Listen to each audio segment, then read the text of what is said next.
Como é que tá a vida da senhora? Minha vida tá um ó. A situação financeira tá brabo, tá difícil. Não tá fácil, não.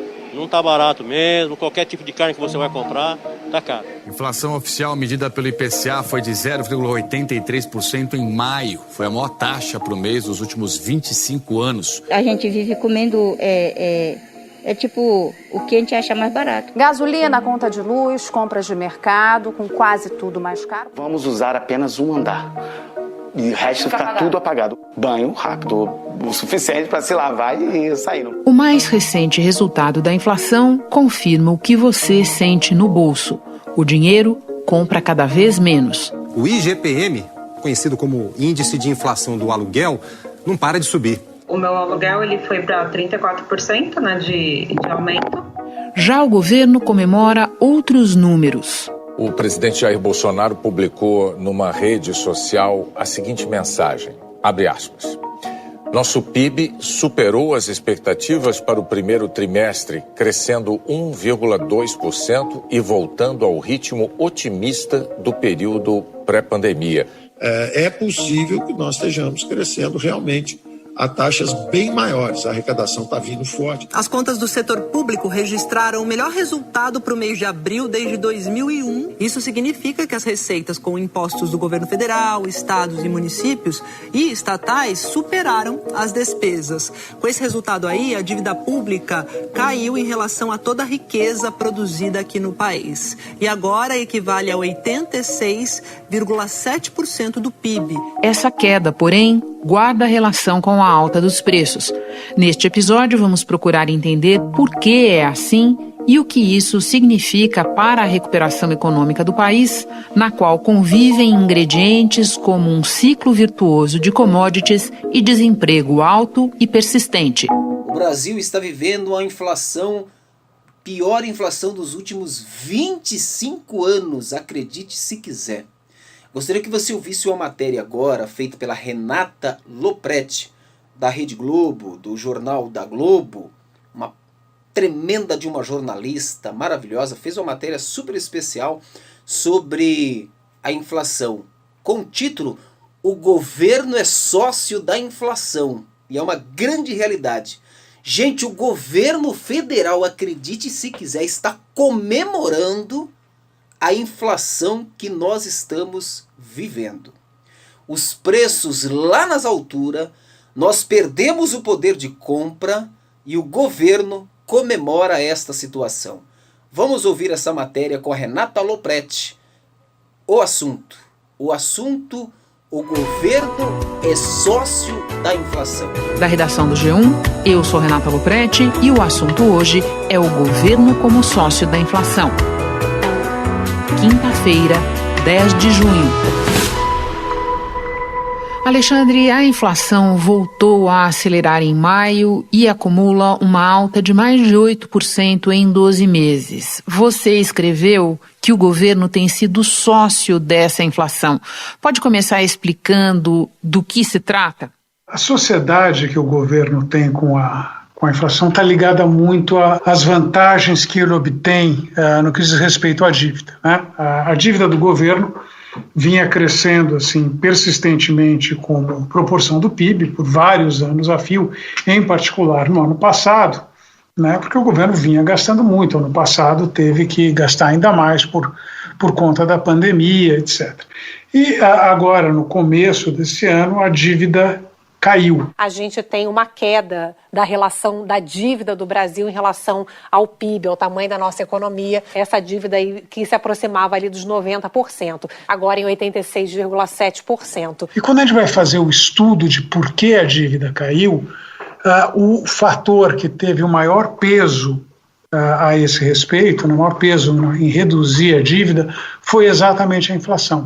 Nos últimos 12 meses, a alta é de 8,06%, ou seja, bem acima do teto da meta de inflação do Banco Central, que é de 5,25%. A inflação mais alta comeu o valor da dívida, né? Obviamente isso é um prejuízo para o detentor de dívida é uma vantagem para quem estava devendo. Quem estava devendo passa a dever menos do que devia. Então, nesse aspecto, o governo tem sido um sócio do processo inflacionário. E é correto a gente entender que se essa inflação traz algum alívio para o governo no aspecto da dívida, para boa parte dos brasileiros ela não tem vantagem nenhuma? Eu acho que esse é o principal ponto, Renato. Não é um processo sustentável. Obviamente aconteceu, a dívida caiu, a gente está preocupado com a dívida, isso é um desenvolvimento positivo. Agora, se a gente olhar para frente, nós não queremos que a inflação seja alta para controlar a dívida, né? Pelo contrário, a gente quer controlar a dívida exatamente para não ter inflação. Então, por exemplo, aqui acabaram de sair os números do IPCA, né? A parte de alimentação do IPCA, o geral foi 8%, mas a alimentação, 12,5% de aumento nos últimos 12 meses. Né? Isso, obviamente, encarece o custo de vida, em particular das camadas mais pobres. Quer dizer, não é por acaso que o INPC, o índice irmão ali do IPCA, mas calculado para até a faixa de renda até 6 salários mínimos, tem ficado mais alto do que isso, porque dá um peso maior exatamente para a alimentação. A carne, o leite, você vê o ovo, quanto que foi, que subiu, né? A gente não pode comer mais não. Carne moída, R$19 o quilo. Como é que a gente faz para comer? Não tem como não. Não é uma solução, ela é um problema. A inflação não é uma solução para nada. Ela é sempre uma coisa a ser resolvida, não serve para resolver as outras coisas. Os dados divulgados pelo IBGE nesta terça, aos quais você se refere, mostram que a inflação permanece bem acima do teto da meta do Banco Central. Ela deve fechar, assim, acima da meta este ano. Mas eu quero te perguntar agora o que é que o mercado projeta e o que é que você está pensando sobre a inflação de 2022, Alexandre? Olha, as projeções de mercado já estão subindo um tanto. O Boletim Focus prevê a inflação no fim do ano em 5,31%. O que mais pesou nessa inflação de maio foi a habitação, que teve uma alta aí de 1,78%, alimentação e bebidas, o setor de transportes, que claro aí inclui a questão dos combustíveis, ficou em 1,15%, e também teve um peso forte aí artigos de residência, que ficou em 1,25%. A meta para o ano que vem é 3,5% durante a boa parte aí desse ano que está passando.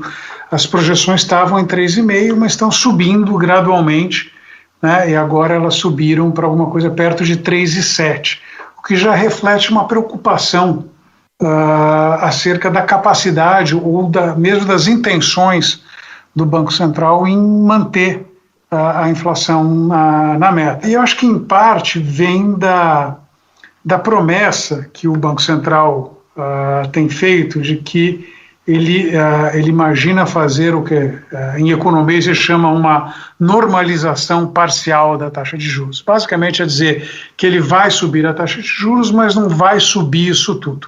E a interpretação de boa parte do mercado a esse respeito é que o Banco Central não está preparado para fazer tudo que é necessário para controlar a inflação. E aí a gente vê a inflação projetada descolando com relação à meta. Então tem essa preocupação.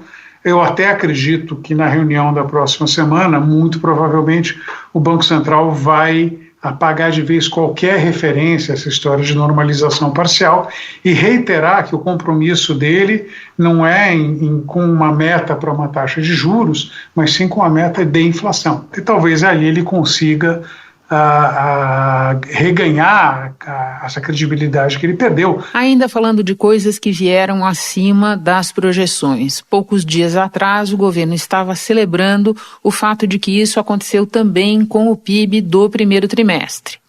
E o Ministério da Economia tenta apresentar isso como um acerto de política econômica. Você concorda com essa avaliação? Em que medida é isso? Em que medida é apenas o efeito reverso do grande tombo do ano passado?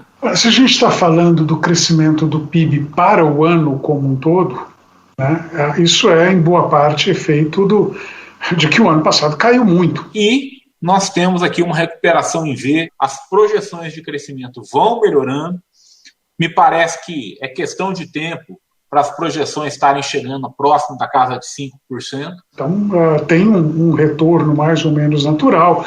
O próprio fato da gente estar comparando um PIB de 2021 condições mais ou menos normais com um PIB de 2020, que eram condições absolutamente anormais, a gente teve um colapso da atividade econômica no primeiro e particularmente no segundo trimestre, aí realmente não dá. Quer dizer, você já tem uma parte do crescimento do PIB esse ano já estava dada no final do ano passado, simplesmente porque a base de comparação era muito fraca. Agora, no primeiro trimestre, não é exatamente essa comparação. Veio mais forte. Eu não sei se foi um acerto de política econômica ou não. Agora, a gente olha para o que aconteceu com o consumo caiu. Muito pouco, mas caiu. A demanda como um todo na economia brasileira, na verdade, encolheu 0,6 no primeiro trimestre. A diferença entre o que está sendo consumido de maneira geral, quando eu falo consumo aqui é consumo das famílias, dos governos, exportação, etc., e o que foi produzido foi dos mais altos que a gente viu nos últimos anos. Pode ser erro de medida, não é incomum, pode ser um processo de acúmulo de estoques, que a gente produziu mais do que foi consumido, os estoques obviamente aumentaram. Então a gente está um pouco no escuro a esse respeito. E a fraqueza da demanda no primeiro trimestre não me parece uma coisa que você possa atribuir como um sucesso de política econômica, né? Bem ou mal, quer dizer, o consumo caiu 0,1. Se for olhar as vendas no varejo, que até em abril vieram um pouco melhor exatamente quando entrou o auxílio emergencial, elas caíram no primeiro trimestre do ano. Hoje as vendas no varejo, quer dizer abril, as vendas no varejo em abril estão num patamar inferior ao que elas estavam em novembro do ano passado. Né? Então, esse conjunto de observações sugere que assim, não é exatamente a política econômica que está fazendo diferença. Tem fatores positivos, tem um aumento de preço de commodities que está ajudando, e não é pouca coisa. O minério de ferro é um desses itens que mais subiram nos últimos 12 meses, com alta de 120% acumulada, e é culpa da China, porque a China está comprando mais minério e o mundo todo sobe o preço. Vamos colocar a coisa nos seus devidos lugares. Obviamente, eu sempre brinco, assim, que eu digo assim, PIB é um número que dá manchete de jornal, mas todo mundo esquece no dia seguinte, né? Porque, na verdade, o que interessa é a percepção, a sensação térmica Exato. da economia. Essa era a questão seguinte que eu ia te apresentar. Sim, da manchete, mas sempre tem essa questão do que, na verdade, as pessoas estão percebendo na vida delas, que emboca para a questão também da desigualdade desse crescimento. Eu queria que você falasse um pouco disso. Esse é um crescimento que não tem sido acompanhado de um aumento correspondente do emprego. Não é que o emprego não tenha aumentado, o emprego caiu muito, basicamente de fevereiro do ano passado até agosto do ano passado. De agosto do ano passado em diante, ele vem numa trajetória de recuperação, mas é muito desigual por exatamente isso, o emprego não voltou. O crescimento do emprego, principalmente o emprego de baixa qualificação, o emprego informal, ainda muito atrás, né? E a taxa de desemprego não subiu tanto porque as pessoas deixaram de procurar emprego. Então o desafio será não só crescimento econômico, mas também geração de emprego e renda. Que aparecer, eu vou, de servente, de pintor, não importa a hora, não importa o lugar, qualquer hora eu vou. Para estar trazendo leite para minha filha, ou alimento para minha família, eu faço qualquer coisa. Sendo honesto, eu faço qualquer coisa. E está ligado ao fato de que boa parte do que foi perdido do ponto de vista de emprego é do setor de serviços, é o setor que mais tem gente trabalhando. A gente não vê o emprego crescendo, isso significa que a massa salarial também não tem crescido isso tudo. E tem a própria questão da inflação, quer dizer, a gente tem visto, como notado, uma aceleração grande da inflação. Isso daí é perda de renda na veia de quem é assalariado, né? De maneira geral, os salários não são reajustados todos os meses, eles são reajustados em intervalos bem mais longos, então o poder de compra de quem teve seu salário reajustado, vamos dizer, em junho do ano passado, e pegou esse processo inflacionário todo, ele chega no final do processo comprando 8% a menos do que ele comprava há um ano. Isso é uma coisa particularmente dolorida. Em maio passou a vigorar a bandeira tarifária vermelha patamar 1, que acrescenta R$ 4,16 na conta de luz a cada 100 kWh consumidos. E com mais os reajustes feitos em algumas regiões do país, o preço da energia elétrica saltou 5,37% em maio e foi o item que mais pesou na inflação. Se a gente for pensar na questão alimentar propriamente dita, é ainda mais forte. Só lembrando, quando a gente olha para esses dados do comércio que você mencionou, dados de abril, outros itens cresceram, mas alimentos caíram, né? Caíram no mês. Mas a verdade é que supermercados, de maneira geral, foi uma das poucas coisas que se manteve no ano passado, né? Até um dado curioso. Quer dizer, quando a gente olha para as vendas em abril do ano passado, que foi exatamente o momento mais agudo ali do distanciamento social, tudo despencou, tudo. Mas se a venda do supermercado tinha aumentado muito. Imagino que a venda de papel higiênico teve um papel muito importante. Sim, até a gente já discutiu isso aqui. Eu me lembro quando você esteve aqui. Ou seja, esse é um item para o qual você não esperava o rebote de outros itens. Agora, Alexandre, toda vez que a gente discute crescimento, inclusive com você, um pouco a discussão vai para a questão do quanto ele é desigual e outro pouco vai também para a questão de se ele é sustentável. Sobre isso eu queria te ouvir também. Olha, como diz, a gente vai crescer 5,5% esse ano. Agora, não tem nenhum motivo para imaginar que a gente consegue crescer 5,5% ao ano persistentemente, né? Isso tem muito a ver com o fato de que a base de comparação é fraca. A gente está vendo uma chamada recuperação cíclica, né? Você teve um ano ruim, você vai ter um ano que compensa isso. Agora, quando a gente olha para a nossa capacidade de crescimento, uma capacidade baixa. Ninguém sabe exatamente quanto que o Brasil consegue crescer sem gerar problemas, seja do ponto de vista de inflação, seja do ponto de vista de contas externas. E ninguém chega a números muito diferentes de 2, 2,5, se você é mais otimista. Tem gente que imagina que está mais para 1,5, mas enfim, é por ali, né? O fato é que o Brasil não tem sido uma economia de crescimento rápido, e nisso a gente destoa bastante do conjunto dos emergentes. De maneira geral, o que se espera de economias emergentes é que essas economias cresçam muito mais rápido que as economias desenvolvidas. Se a gente pegar o Brasil nos últimos 30 anos, o Brasil cresceu mais ou menos a mesma coisa que cresceu os Estados Unidos. Isso é um problema sério, né? Porque os Estados Unidos é uma economia madura, tá? E nós não. Então, nós deveríamos estar crescendo muito mais rápido do que eles. Em particular, a gente tem um crescimento populacional mais rápido, o que significa que a gente também está perdendo produtividade no meio do caminho. Alexandre, quem vê o quadro que você está desenhando para nós e percebe que ele recomenda uma cautela, pode olhar para o desempenho dos mercados, para o desempenho da Bolsa e se perguntar, de onde vem tanto otimismo? O que é que você responde para essas pessoas? A Bolsa brasileira não é representativa da economia brasileira como um todo. No mercado financeiro, a Bolsa de Valores brasileira registrou um novo recorde de pontos. Em particular no que diz respeito a commodities. A gente for olhar assim, a composição do Bovespa, ela tem muito mais peso em commodities do que a economia brasileira. As grandes empresas na Bovespa, a gente está falando aí de Vale, estamos falando de Petrobras, estamos falando das empresas ali de alimentação, do agronegócio, etc. Aí o peso de commodities é grande. Agora, a economia brasileira, vamos lembrar, mais de 60% dela é serviço.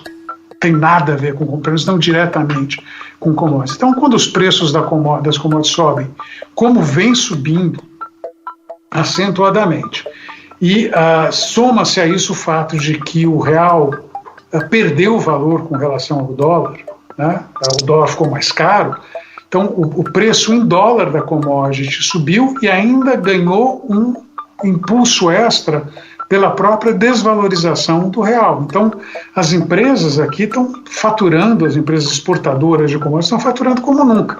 Essas empresas têm um peso desproporcional na Bolsa, desproporcional que eu digo com relação à economia como um todo, Isso daí faz com que o Bovespa tenha esse desempenho que a gente está vendo. E para terminar, eu quero te ouvir justamente sobre a sustentabilidade desse ciclo. Existe uma discussão grande hoje em dia, até comparando com ciclos do passado, para saber o quanto exatamente a gente pode se beneficiar disso como país. Olha, essa tá difícil, né? O passado era mais fácil de explicar, inclusive porque ele já passou, mas ele estava ligado ao próprio fato de que a China vinha num ritmo de crescimento muito intenso, a China sendo o grande mercado para commodities, como minério de ferro, carvão, petróleo, soja, carne, quer dizer, basicamente com aquele ritmo que a gente via de crescimento chinês, os preços de commodities subiram muito.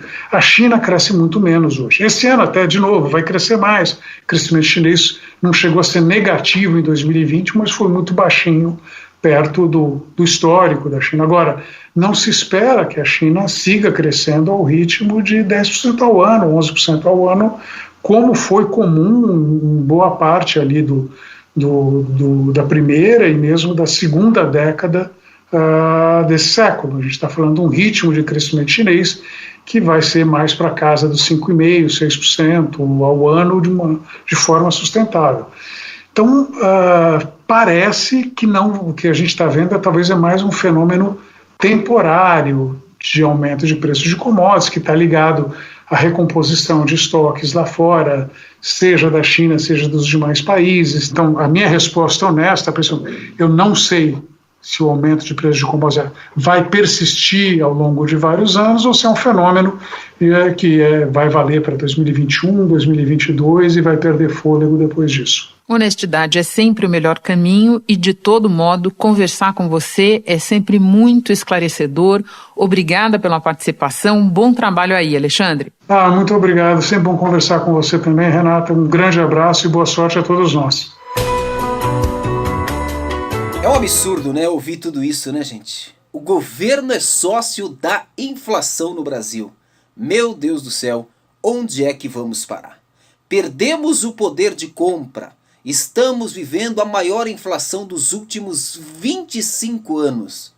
E o governo federal está comemorando toda essa situação.